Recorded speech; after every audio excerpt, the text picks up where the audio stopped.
श्री वारा पुराण 217वां अध्याय। वारा पुराण की फलश्रुति सनत कुमार जी कहते हैं, भगवान आपने यथावत मेरी सभी शंकाओं का निराकरण कर सारी बातें स्पष्ट कर दी।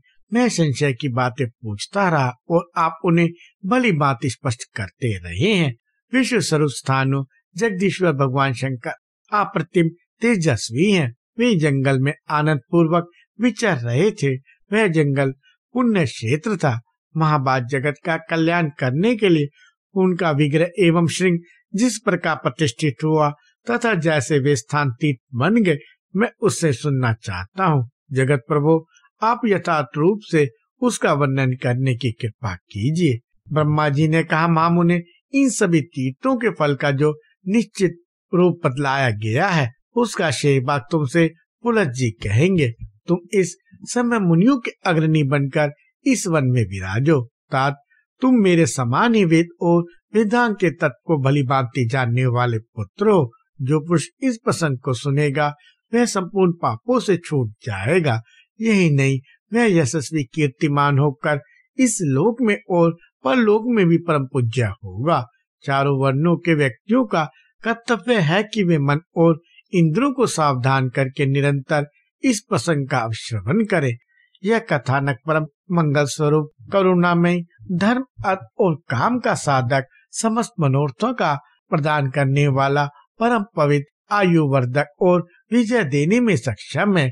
यह धन और यश देने वाला, पाप का नाशक, कल्याणकारी और शांति कारक है। इस पुराण को सुनने से मनुष्य की लोक परलोक में दुर्गति नहीं होती। जो मनुष्य प्रातःकाल उठकर इसका श्रवण कीर्तन करता है वह स्वर्ग में प्रतिष्ठित होता है।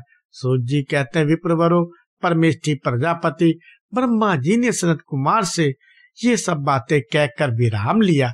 उन सभी बातों का मैंने भी आप लोगों से तत्पूर्वक वर्णन किया। ऋषिवरो, भगवान वारा और पृथ्वी देवी के संवाद का यह सार भाग है। जो व्यक्ति भक्ति पूर्वक सदा इसका पठन, श्रवण अथवा मनन करेगा वह संपूर्ण पापों से छूटकर परम गति प्राप्त करेगा। प्रभाषित, नैमिषारण्य, हरिद्वार, पुष्कर, प्रयाग, भ्रमतीर्थ और अमरकंटक में जाने से जो पुण्य फल प्राप्त होता है उससे कोटि गुना अधिक फल इस पुराण के श्रवण एवं पठन से होता है। श्रेष्ठ ब्राह्मण को कपिला दान करने से जो फल मिलता है उतना फल इस वारा पुराण के एक अध्याय का श्रवण करने से हो जाता है। इसमें कोई संदेह नहीं है। पवित्र होकर सावधानी के साथ इस पुराण के 10 अध्यायों का श्रवण करने पर मनुष्य अग्निष्ठोम एवं अतिरात यज्ञों के फल का भागी हो जाता है।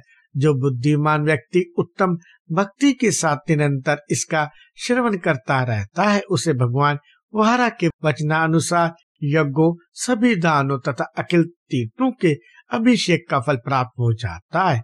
इसमें कोई संदेह की बात नहीं। पुत्रहीन व्यक्ति इसके श्रवण से पुत्र को और पुत्रवान सुंदर पोत को प्राप्त करता है।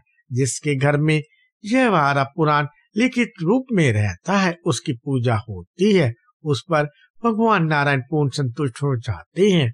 वसुंधरे, इस पुराण का श्रवण करके सनातन भगवान विष्णु की भांति चंदन, पुष्प और वस्त्रों से पूजा करनी चाहिए और ब्राह्मणों को भोजन कराना चाहिए। यदि राजा हो तो उसे अपनी शक्ति के अनुसार ग्राम आदि का दान करना चाहिए। जो मानव पवित्र होकर संयम चित्त से इस पुराण का श्रवण करके इसकी पूजा करता है वह संपूर्ण पापों से छूटकर श्री हरि का सायुज्य प्राप्त कर लेता है। श्री वारा पुराण समाप्त। ओम नमो नारायणाय।